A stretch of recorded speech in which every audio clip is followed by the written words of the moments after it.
শুভ সকাল রোজের পাঁচালির থেকে আমি রিমি নিয়ে চলে এলাম নতুন আর একটি ভিডিও। সবাই কেমন আছেন? আশা করি বেশ ভালোই আছেন। আর গরম তো ভালোই পড়েই আছে। আর এই গরমে কেমন আছেন সেটা আগে বলুন, কারণ শুনলাম এবছর যেমন ঠিক শীত পড়েছে ঠিক তেমনই নাকি গরমটা পড়বে। তো এই সময় একটু সাবধানে থাকতে হবে সবাইকে।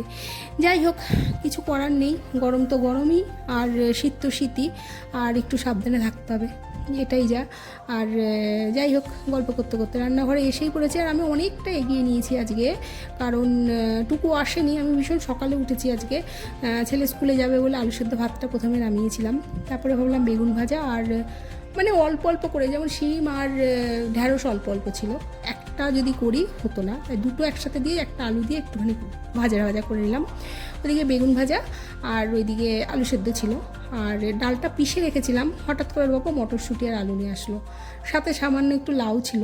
তাই ভাবলাম তাহলে একসাথে করে দুটো বড়া ভেজের মধ্যে দিয়ে দিলে বেশ ভালোই হবে, রাত্রিবেলাও হবে। আর যেহেতু লাউ আছে, ছেলেকে খাওয়ানো এত সহজ না, তাই ভাবলাম দুটো বড়া ভাজলে ছেলেকে খাওয়ানো যাবে। প্রতিদিন না এই এক টেনশান, ছেলে কী দিয়ে খাবে, ছেলে কী দিয়ে খাবে। যেদিন মাংস হচ্ছে সেদিন কোনো টেনশান হচ্ছে না, যেদিন পোস্ত হচ্ছে টেনশান হচ্ছে না, বা বড়া হলেও না, পনিরেও তাই, কিন্তু ওকে কোনো সবজি খাওয়ানো যাচ্ছে না। আমি এই প্রতিটা দিন খাওয়া নিয়ে এত চাপে থাকি না, আমি নিজেও জানি না। আমার মনে হয় আমি কেন, প্রত্যেকেই, প্রথমত কি আলকে কী রান্না করব, দ্বিতীয়ত ছেলেকে কী দেবো, মানে এই যে এই চাপটা যেন একটা জাতীয় চাপ এসে দাঁড়িয়ে পড়েছে। আমার মনে হয় এটা প্রত্যেক বাড়িতেই আছে। এখন বিষয় হচ্ছে, বড় তো হয়ে গেছে কিন্তু ওই কোনো সবজি খেতে চাইছে না। আর এখনকার বাচ্চা যেহেতু মারধর পড়ে না, একটু মারধরের দরকার আছে, নইলে না একদম খেতে চায় না, মানে একদম খেতে চায় না। কত বকা যায় বলুন? না হলে জানেন, চানাচুরার পাঁপড় দিয়ে ভাত খায়। এবার কী বলবো এই কথাগুলো। যাই হোক, ওই নর্মাল ফোড়ন দিয়ে সব রকমের সবজি জন্য আর কি একটা মশলা যেমন তৈরি করা হয়, রোজের যে মশলাগুলো হয়, আদা জিরে সামান্য একটু দারচিনি, গরম মশলার জন্য আর কি আলাদাভাবে গরম মশলা দিইনি আজকে, সেই দিয়ে সুন্দর করে কষিয়ে ওই লাউ মটরশুঁটি আর আলুতে যেটা ছিল আর কি সেদ্ধ করে রেখেছিলাম। কারণ আমি সব সেদ্ধই করে নিই, কারণ এখনকার দিনে সারের তো সব কিছুই, তাই আমার মনে হয় একটু সেদ্ধ করে ফেলে দেওয়াটা ভালো জলটা। আর জলটাও না সত্যি বলতে নর্মাল বেরোয় না, সত্যি একটু সবুজ সবুজ বেরোয় জলটা। যাই হোক, ওই করলাম। আর নামানোর সময় কিছুক্ষণ আগেই আর কি বড়াগুলো দিয়ে দিলাম, তাহলে হয় কি বেশ ভালো হয় বিষয়টা। আর মোট কথা খাবে ছেলে, মানে এই ছেলেকে নিয়ে আমি ভীষণ চাপে থাকি, কি করব কি না করব, কালকে কি দেবো।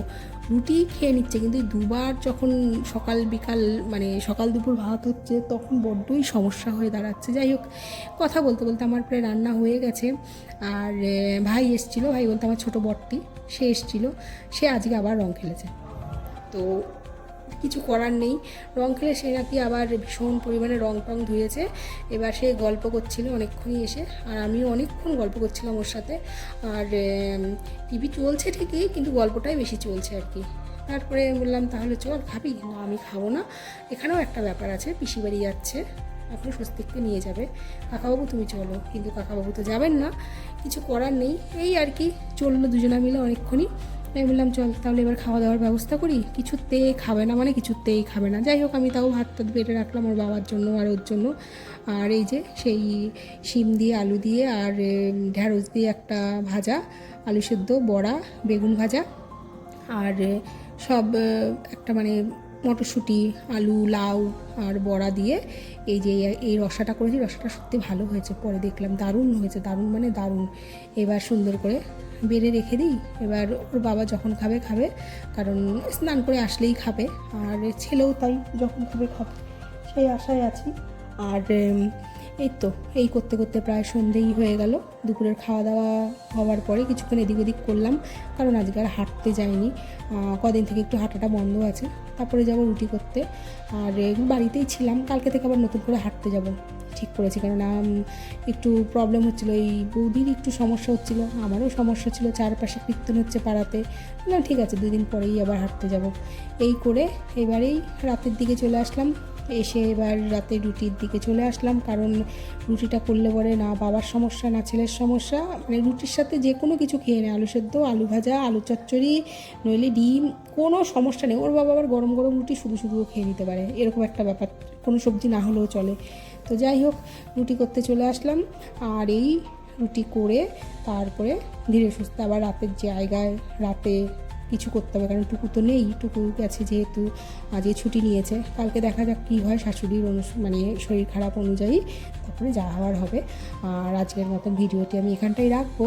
যদি কিছু ভালো লেগে থাকে অবশ্যই লাইক কমেন্ট শেয়ার করবেন, সাবস্ক্রাইব করবেন, আর প্রিয়জনের যত্ন রাখবেন, প্রিয়জনকে সঙ্গে রাখবেন, আর সবাই সাবধানে থাকবেন, সুস্থ থাকবেন। ভিডিওটি আজকে এখানটাই, দেখা হচ্ছে নতুন আরেকটি ভিডিওতে। শুভরাত্রি।